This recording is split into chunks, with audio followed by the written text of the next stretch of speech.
Umroh. Ingin umroh atau punya rencana umroh? Mari wujudkan niat baik kita dengan mengikuti tabungan umroh bersama Maktab Safar Al-Furqan di bawah bimbingan Asatidzah Pondok Pesantren Al-Furqan Al-Islam. Karena ingin mengharapkan pahala dari Allah Subhanahu wa Ta'ala. Paket tabungan umroh yang kami tawarkan sebagai berikut. Segera daftarkan diri Anda. Informasi lebih lanjut silakan hubungi nomor berikut 0822 2955 1553. Program tabungan umroh Maktab Safar Al-Furqan bersama PT Al-Madinah Mutiara Sunnah. Al-Furqan TV, saluran pendidikan, dakwah, dan inspirasi Islami.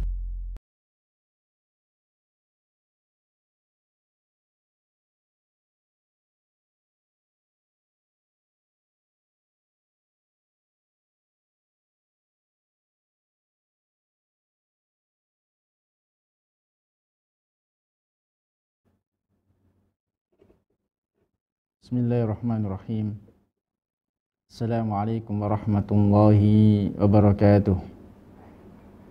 Innal hamdalillah nahmaduhu wa nasta'inuhu wa nastaghfiruh wa na'udzu billahi min syururi anfusina wa sayyiati a'malina.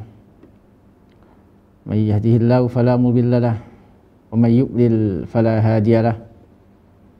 Asyhadu an la ilaha illallah wahdahu la syarika lah wa asyhadu anna Muhammadan abduhu wa rasuluh.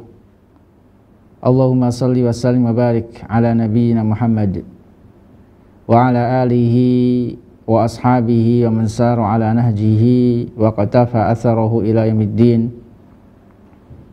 Amma ba'd, fa inna asdaqal hadits kitabullah wa khairul hadi hadi Muhammadin sallallahu alaihi wasallam wa syarrul umuri muhdatsatuha fa inna kulla muhdatsatin bid'ah wa kulla bid'atin dhalalah wa kulla dhalalatin finnar. Allahumma anfa'na bima 'allamtana wa 'allimna ma yanfa'una wa zidna ilman. Allahumma inna nas'aluka ilman nafi'an wa rizqan thayyiban wa 'amalan mutaqabbalan. Ayohal ikhwah, para pemirsa Al-Furqan TV dan para pendengar suara Al-Furqan yang mudah-mudahan senantiasa dirahmati dan diberkahi oleh Allah Subhanahu wa taala. Di sore hari ini marilah kita bersyukur pada Allah Subhanahu wa taala atas segala limpahan nikmat dan karunia-Nya kepada kita semua. Yang dengan nikmat-nikmat tersebut Allah Subhanahu wa taala kembali mempertemukan kita melalui Al-Furqan TV atau melalui suara Al-Furqan dalam rangka melanjutkan kajian kita dari kitab Bahjah Qulubil Abrar wa Qurratu Uyunil Akhyar fi Syarhi Jawamil Akhbar karya Syekh Abdurrahman As-Sa'di rahimahullah ta'ala. Kita sudah masuk pada hadis ke 97, hadis tentang 3 hal yang bisa mengotori hati, 3 hal yang bisa menghilangkan, 3 hal yang bisa menghilangkan kotoran hati, 3 hal yang bisa menghilangkan kotoran hati. Berkata Syekh As-Sa'di rahimahullah ta'ala, Al-Hadis As-Sabi' wa Tis'un, hadis ke 97, An Anas bin Malik radhiyallahu ta'ala anhu annahu qala, dari Anas bin Malik radhiyallahu ta'ala anhu beliau berkata, qala Rasulullah sallallahu alaihi wasallam, Rasulullah SAW bersabda, salasun la yughillu alaihinna qalbu muslim. Ada 3 hal yang tidak dapat mengotori hati seorang muslim. Ikhlasul amalillah, yaitu mengikhlaskan amal karena Allah Subhanahu wa taala, wa munasahatu wulatil umur, dan menasihati pemimpin kaum muslimin, wa luzumu jama'atul muslimin, dan melazimi jamaah kaum muslimin. Fa inna da'watahum tuhitu min waraihim, karena doa mereka meliputi mereka dari belakang mereka. Karena doa mereka meliputi dari belakang mereka. rawahu Muslim, hadis riwayat Imam Muslim. Muhakkik hadis ini, di antara pentahqiq hadis ini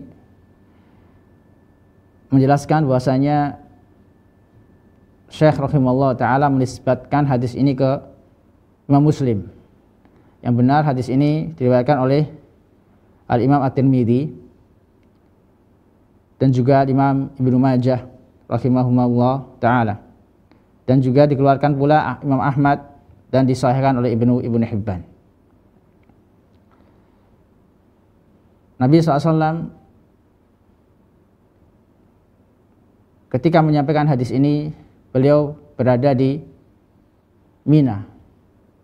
Beliau berada di Mina dan beliau berkhutbah di hadapan para sahabat, yaitu ketika di Haji Wada. Ketika Haji Wada, beliau di Mina dan berkhutbah di hadapan para sahabat. Sebelum beliau menyampaikan hadis ini, beliau bersabda, mendoakan kaum muslimin, mendoakan orang-orang yang mendengar hadis Nabi sallallahu alaihi wasallam. Nadarallahu mura'an sami'a maqalati faballaghaha. Mudah-mudahan Allah Subhanahu wa taala menerangkan wajah, memperindah wajah orang yang mendengar hadisku kemudian dia sampaikan. Warubba hamil fiqhin ghair faqih. Berapa banyak orang yang menyampaikan yang bukan faqih, yang membawa hadis kemudian dia sampaikan kepada orang yang lebih faqih. Warubba hamil fiqhin ila man wa afqahu minhu. Warubba hamil fiqhin ghair faqih. Berapa banyak orang yang menyampaikan hadis, yaitu menyampaikan fikih, namun dia tidak faqih, tidak paham dengan hadis tersebut. Warubba hamil fiqhin, dan berapa banyak orang yang menyampaikan hadis, dia menyampaikan kepada orang yang lebih paham darinya. Artinya terkadang seorang rawi menyampaikan sebuah hadis yang mana dia kurang faqih, kurang paham apa yang dia sampaikan. Dia sampaikan kepada orang yang lebih paham, yang lebih paham. Maka yang lebih paham tadi menyampaikan kepada yang lain sekaligus menjelaskan kandungan hadis tersebut, menjelaskan kandungan hadis tersebut. Jadi Rasulullah SAW mengawali hadis ini dengan doa, mendoakan orang-orang yang mendengar hadis Rasulullah SAW dan menyampaikan kepada orang lain, mengajarkannya. Kemudian beliau menyampaikan hadis ini. Ada 3 hal yang tidak akan bisa mengotori hati seorang muslim. Yang pertama, ikhlas, beramal karena Allah Subhanahu wa taala, menasihati pemimpin kaum muslimin dan juga melazimi jamaah mereka, karena doa mereka senantiasa mengiringi, yaitu mengiringi walatul umur, mengiringi meliputi pemimpin-pemimpin kaum muslimin. Hadis ini menjelaskan kepada kita tentang pentingnya menjaga hati, pentingnya merawat hati kita, dari kotoran-kotoran, baik itu dengki, iri, permusuhan, atau hal-hal yang lain yang bisa mengotori hati kita. Dalam hadis ini disebutkan lafaz la yaghillu, la yughillu. Ada 2 bacaan, la yughillu sama la yaghillu. La yughillu artinya minal ighlal al khiyana fi kulli syai'. La yughillu, tidaklah hati itu dikhianati, kemasukan penyakit khianat, kecuali dengan 3 hal ini: ikhlas, beramal karena Allah, menasihati pemimpin kaum muslimin, dan melazimi jamaah kaum muslimin. Kemudian yang kedua, makna yang kedua, la yaghillu, artinya minal ghilli, dari kata al-ghil, artinya al-hiqdu wa syahna, dengki dan permusuhan. Artinya kalau seorang melaksanakan 3 hal ini, akan hilang dari hatinya kedengkian dan permusuhan. Apabila kita mengamalkan 3 hal ini, niscaya akan hilang dari hati kita kedengkian dan permusuhan antar sesama. Yang pertama, ikhlasul amal lillah, mengikhlaskan amal karena Allah Subhanahu wa taala. Kita tahu bahwasanya kita diperintahkan oleh Allah Subhanahu wa taala untuk senantiasa beramal karena Allah Subhanahu wa taala. Beribadah hanya kepada Allah Subhanahu wa taala. Allah berfirman, "Wa ma umiru illa liya'budullaha mukhlishina lahuddin." Tidaklah mereka diperintahkan melainkan untuk menjalankan ibadah dengan ikhlas, semata-mata mengharap wajah Allah, menjalankan agama Allah Subhanahu wa taala. Dan juga Nabi SAW bersabda, "Innamal a'malu binniyat wa innamal likulli imri'in ma nawa." Sesungguhnya setiap amalan itu tergantung niatnya, dan masing-masing akan diberikan balasan sesuai dengan niatnya. Maka amalan apapun, kalau kita ikhlaskan karena Allah Subhanahu wa taala, maka insya Allah Subhanahu wa taala akan membalas amalan tersebut dengan pahala yang banyak. Allah akan membalas dengan ganjaran yang banyak. Dan ikhlas tempatnya di hati. Ikhlas itu tempatnya di hati. Karena itu hadis ini sekali lagi menjelaskan kepada kita tentang pentingnya menjaga hati kita. Karena baiknya anggota tubuh tergantung pada hati. Dalam hadis Nu'man bin Bashir, Rasulullah SAW bersabda, "Inna bil jasadi mudghah." Sesungguhnya di dalam hati terdapat segumpal darah. Idza salaha salahal jasadu kullu. Apabila segumpal darah tersebut baik, maka akan baik seluruh anggota tubuh. Wa idza fasadat fasadal jasadu kullu. Maka jika segumpal darah tersebut rusak, maka akan rusak pula seluruh anggota tubuh. Kemudian Nabi SAW menjelaskan, "Ala wahyal qalb." Ketahuilah bahwa segumpal darah tersebut adalah hati. Dan bahkan menurut kesehatan,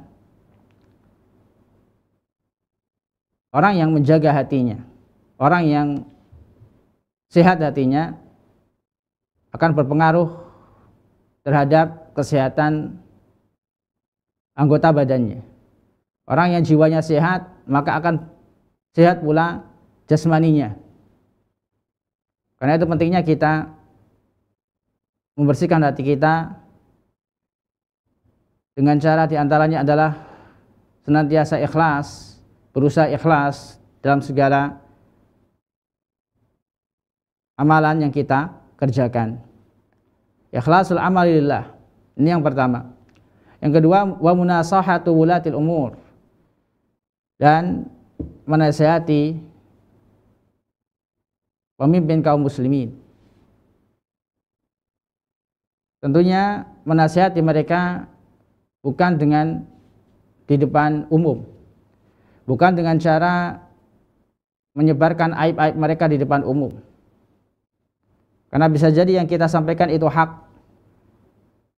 kemudian cara kita keliru, akhirnya kebenaran yang kita sampaikan tertolak karena pemimpin merasa dipermalukan. Maka Rasulullah SAW dalam sebuah riwayat menjelaskan tentang adab bagaimana menasihati pemimpin, yaitu menasihati dengan cara sembunyi-sembunyi, tidak diketahui oleh orang lain antara yang menasihati dengan pemimpin. Tidak ada orang lain, sehingga nasihat yang disampaikan bisa sampai ke hati seorang pemimpin. Yang dengan itu bisa jadi Allah merubah sikap seorang pemimpin, merubah perilaku pemimpin tersebut yang tadinya zalim menjadi baik. Ini cara berdakwah atau menasihati seorang pemimpin, bukan dengan cara menyebarkan aibnya di mimbar-mimbar, di majalah-majalah, atau cara-cara yang lain yang bukan hanya bukan memperbaiki, malah merusak. Cara seperti itu bahkan menyulut emosi masyarakat atau orang awam, sehingga membawa mereka untuk memberontak kepada pemimpin kaum muslimin. Karena kedzaliman pemimpin bukan berarti membawa kita kepada atau membolehkan kita untuk memberontak kepada mereka. Kedzaliman pemimpin tidak menjadikan kita memberontak kepada mereka. Karena memang di antara tanda-tanda akhir zaman banyaknya pemimpin-pemimpin yang zalim. Dan Nabi SAW menyebutkan solusi tatkala dipimpin oleh pemimpin yang zalim, yaitu dengan cara menasihati mereka. Menasihati mereka dengan adab, menasihati mereka dengan cara yang baik, bukan menyebarkan aib mereka, bukan menasihati mereka di hadapan orang banyak, sehingga kebenaran yang disampaikan yang harusnya masuk ke dalam hati pemimpin tersebut akhirnya tertolak dan semakin zalim pemimpin tersebut, atau bahkan memadaratkan orang yang menasihati. Jadi maksudnya baik, tapi caranya yang tidak sesuai dengan petunjuk Nabi Shallallahu Alaihi Wasallam.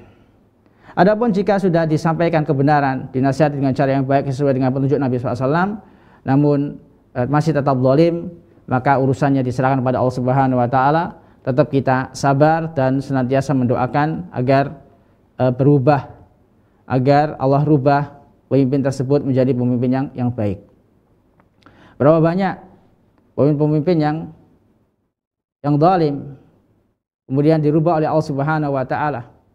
Berapa banyak para ulama yang diuji oleh Allah Subhanahu Wa Taala dengan pemimpin yang zalim, kemudian dia menyuruh kepada masyarakat untuk tidak memberontak, bahkan membalas kedzaliman tersebut dengan doa yang baik,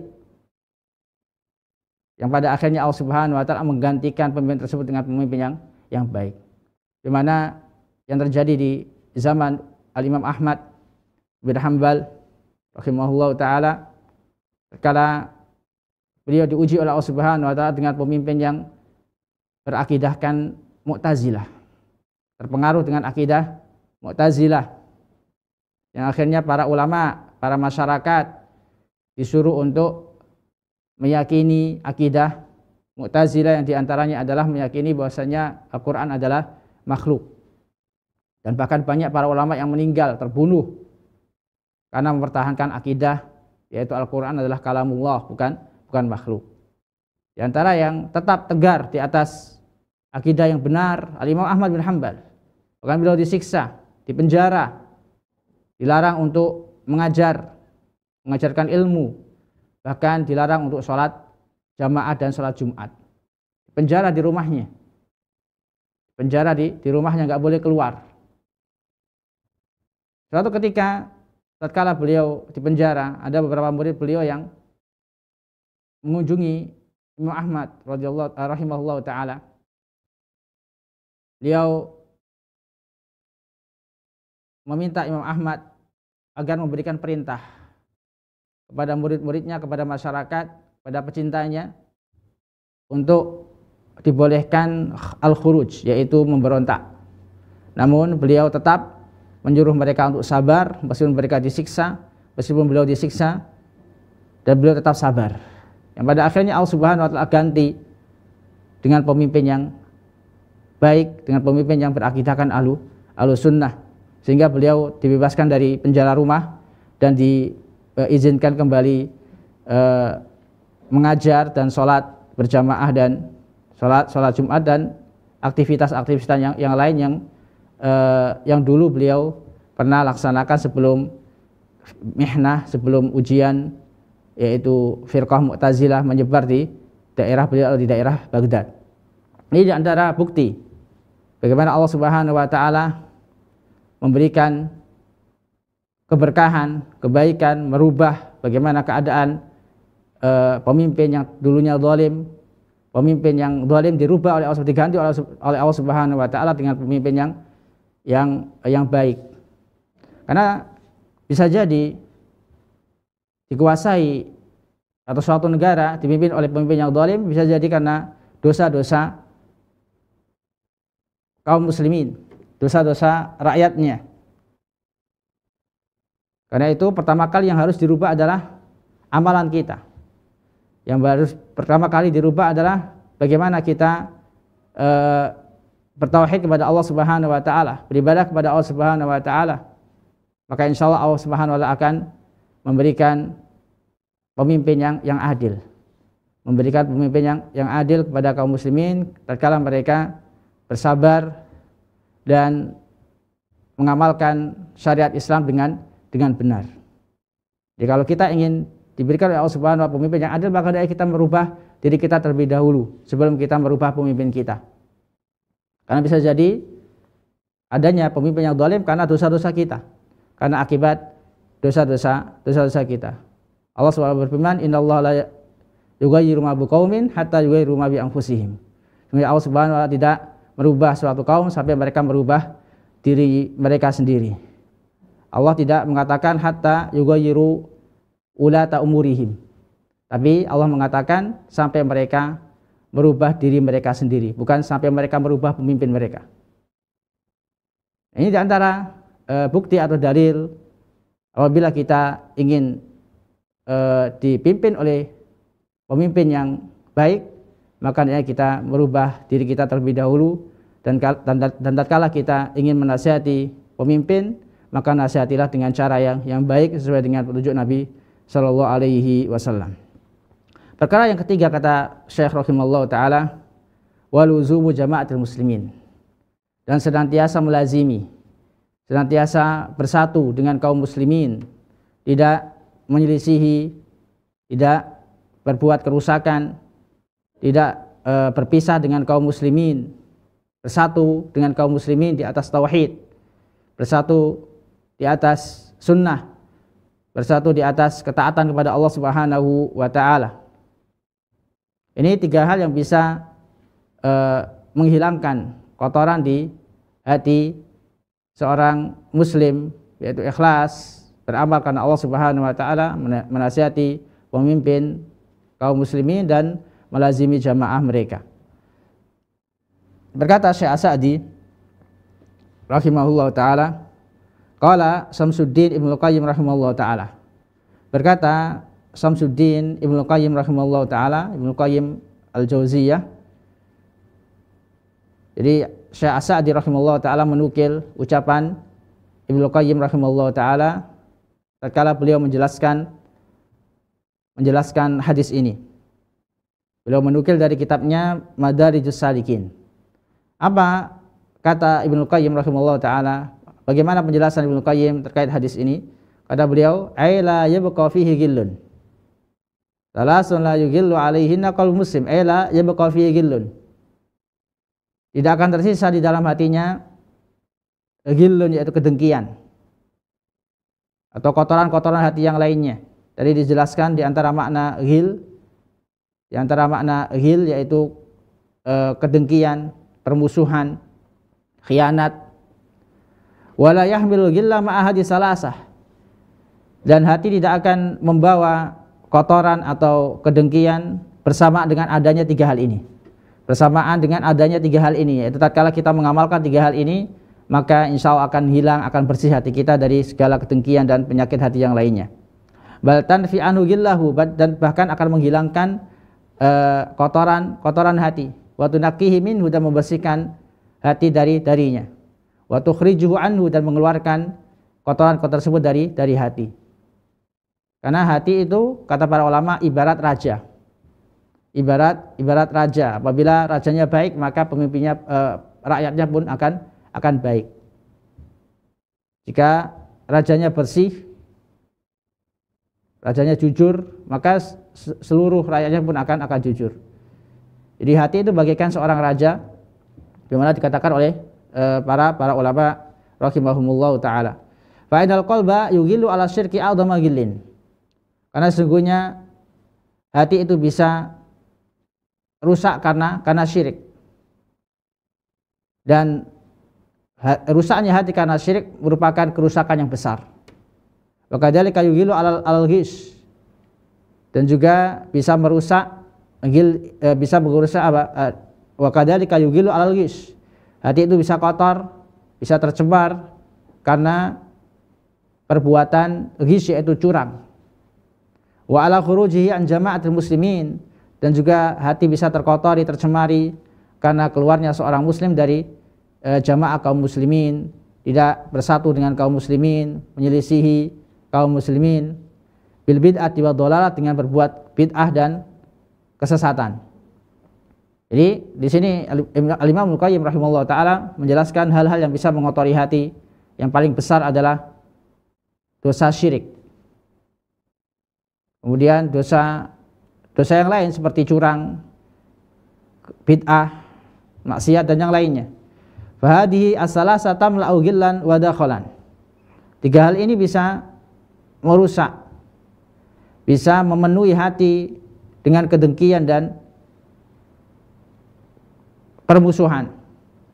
Wa dawa hada al-ghil, dan obat dari kotoran ini atau segala yang mengotori hati, wa istikhraju ahlatihi, dan obat untuk bisa mengeluarkan segala yang mengotori, yang mencampuri hati, yaitu dengan cara bitajridil ikhlas, dengan mengikhlaskan amalan hanya kepada Allah Subhanahu wa taala, wa nushi, dan saling menasihati, wa mutaba'ati sunnah, dan menjalankan sunnah, mengikuti sunnah Nabi sallallahu alaihi wasallam. Karena tatkala seorang menyelisihi kaum muslimin dengan cara berbuat bid'ah, dengan cara berbuat kesesatan, dengan cara berbuat maksiat yang itu merupakan bentuk penyelisihan kepada sunnah Nabi sallallahu alaihi wasallam, maka akan terkotori hatinya. Maka dengan cara mereka bersatu di atas sunnah, tidak mengadakan bid'ah, tidak melakukan kebid'ahan, maka akan bersih hati mereka. Ai faman akhlasa a'malahu kullaha lillah. Maka makna dari hadis ini, kata Syekh As-Sa'di rahimahullah taala, barang siapa yang mengikhlaskan amalannya, semua amalannya karena Allah Subhanahu wa taala, wa nasaha fi umurihi kulliha li ibadillah, dan dia menasihati dalam segala keadaannya seluruhnya untuk hamba Allah Subhanahu wa taala. Artinya dia suka menasihati kaum muslimin, menegakkan amar ma'ruf nahi munkar, bukan hanya kepada pemimpin kaum muslimin, karena agama ini adalah nasihat. Di mana dalam hadis Tamim Ad-Dari, ad-dinu an-nasihah, qulna lillah wa li kitabihi wa li rasulihi wa li a'immatil muslimin wa amatihim. Agama itu nasihat, yaitu untuk Allah, untuk kitabnya, untuk rasulnya, dan kepada pemimpin kaum muslimin dan umumnya kaum muslimin. Maka bukan hanya kepada pemimpin kaum muslimin saja, kita menasihati saudara kita yang terjerumus ke dalam kemungkaran, terjerumus ke dalam maksiat, kita nasihati dia dengan cara yang baik, dengan cara yang baik. Walazima al-jamaah, dan melazimi jamaah kaum muslimin, tidak menyelisihi mereka dengan cara apa? Bil iktilaf, dengan bersatu, wa adam ikhtilaf, dan tidak bercerai-berai. Sara qalbuhu safiyan naqiyan, maka hatinya akan menjadi jernih dan bersih. Wa sara lillahi waliyan, dan dia akan menjadi wali Allah Subhanahu wa taala yang senantiasa dijaga dan dilindungi oleh Allah Subhanahu wa taala. Wa maka bi khilaf bidzalik, dan barang siapa yang mengerjakan selain itu, tidak mengamalkan 3 hal ini, imtala qalbuhu, maka niscaya akan terlumuri hatinya, terkotori hatinya, min kulli afatin wa syarrin. Dia akan mendapatkan setiap bencana dan juga keburukan. Jadi orang yang meninggalkan 3 hal ini maka akan ditimpa oleh Allah Subhanahu wa taala musibah dan keburukan. Wallahu a'lam.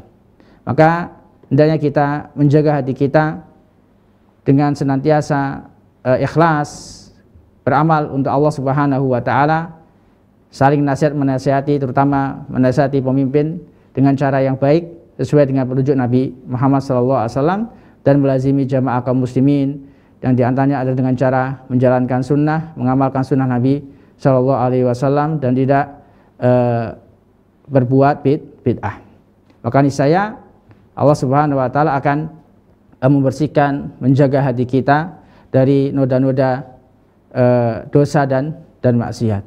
Wallahu taala alam. Mungkin ini saja yang bisa kita sampaikan. Insyaallah kita lanjutkan hadis selanjutnya pada pertemuan selanjutnya biidznillah taala.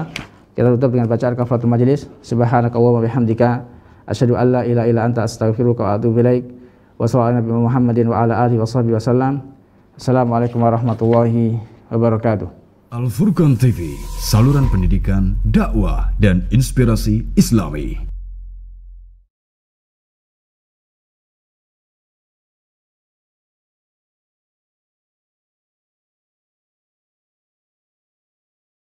Bismillahirrahmanirrahim. Alhamdulillah wassalatu wassalamu ala Rasulillah wa ala alihi wa sahbihi wa man tabi'ah hudah. Kaum muslimin dan kaum muslimat dimanapun Anda berada, Rasulullah sallallahu alaihi wasallam dahulu pernah menyabdakan, yaqulul abdu mali mali. Seorang hamba mengatakan, ini hartaku, ini hartaku. Kemudian Rasulullah sallallahu alaihi wasallam mengatakan, innama lahu min malihi thalath. Padahal yang menjadi bagiannya dari hartanya adalah 3 hal saja. Yang pertama, ma'akala fa'afna. Sesuatu yang dia makan kemudian dia habiskan. Kemudian yang kedua, ma'labisa fa'abla. Yang dia pakai kemudian akhirnya rusak. Kemudian yang ketiga, ma'a'ta faktana. Yang ketiga adalah yang dia kasihkan, dia infakkan, dia berikan kepada orang lain sebagai bentuk sedekah, bentuk hibah, dan itulah yang tersimpan untuknya. Adapun yang lainnya, kata Rasulullah sallallahu alaihi wasallam, fahuwa dzahibun wa tarikuhu linnas. Maka harta tersebut akan pergi, akan hilang, dan dia akan meninggalkannya untuk manusia. Bagi yang ingin menyimpan hartanya untuk akhiratnya, maka banyaklah bersedekah, banyaklah berwakaf. Rasulullah sallallahu alaihi wasallam pernah mengatakan, mana qasad sadaqatun min mal. Sedekah itu tidak akan mengurangi harta. Allah Subhanahu wa taala juga berfirman, wa ma anfaqtum min syai'in fahuwa yukhlifuh. Apapun yang kalian infakkan, maka Allah Subhanahu wa taala akan menggantinya. Para jemaah sekalian rahiman wa rahimakumullah, sekarang saya berada di depan Masjid Jami' Al-Furqan. Saat ini kita berada di kawasan yang luas, sekitar 7.000-an meter dan tanpa paving. Kawasan ini biasa dipakai untuk kegiatan-kegiatan sosial, sholat Idul Adha, atau kegiatan-kegiatan lain yang sangat bermanfaat dan mendatangkan pahala yang besar. Pondok atau Masjid Jami' Al-Furqan menginginkan agar lebih kondusif tempat ini, ingin dipaving sehingga nantinya orang-orang bisa menggunakan tempat ini dengan lebih nyaman. Hendaknya kita berusaha untuk membantu, dan insya Allah ini akan menjadi wakaf yang benar-benar mendatangkan pahala yang agung. Ketika dipaving akan membutuhkan dana sekitar 900-an juta. Kita menunggu partisipasi dari jamaah sekalian, dari kaum muslimin dan kaum muslimat. Allah Subhanahu wa taala mengatakan di dalam Al-Qur'an, man amila salihan falinafsi. Siapapun yang melakukan amalan saleh, maka manfaat baiknya sebenarnya untuk dirinya sendiri. Kita bersedekah untuk paving tempat ini, maka sebenarnya manfaatnya untuk diri kita, baik di dunia maupun di akhirat nanti. Di dunia yang akan dilapangkan hartanya adalah yang berinfak, yang berwakaf. Di akhirat yang mendapatkan pahalanya juga orang yang berinfak, orang yang berwakaf. Demikian, mudah-mudahan ini segera terwujud dengan mudah dari bantuan para jamaah sekalian, bantuan saudara-saudaraku kaum muslimin dan kaum muslimat. Wallahu ta'ala a'lam. Sallallahu wasallam wa baraka ala nabiyina Muhammadin wa ala alihi wa sahbihi wa man tabi'ahum bi ihsanin ila yaumiddin. Walhamdulillahi rabbil alamin. Wassalamualaikum